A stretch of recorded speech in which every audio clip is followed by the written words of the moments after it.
Pasukan Rusia melancarkan serangan terkoordinasi terhadap posisi tentara Ukraina di wilayah Zersinix dan New York, Ukraina.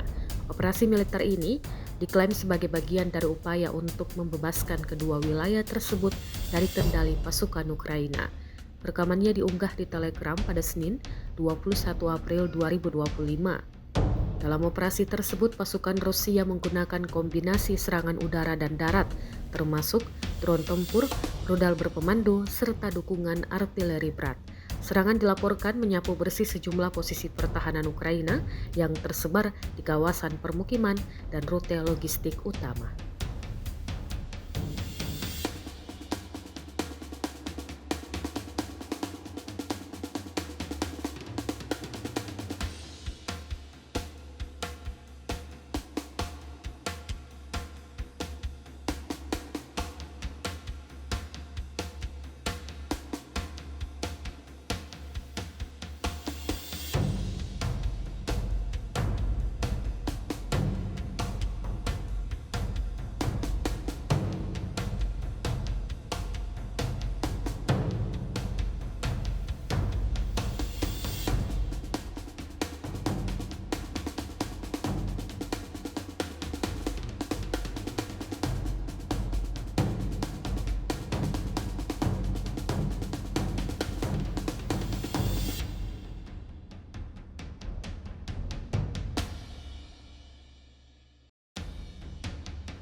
Download Tribun X sekarang, menghadirkan lokal menjadi Indonesia.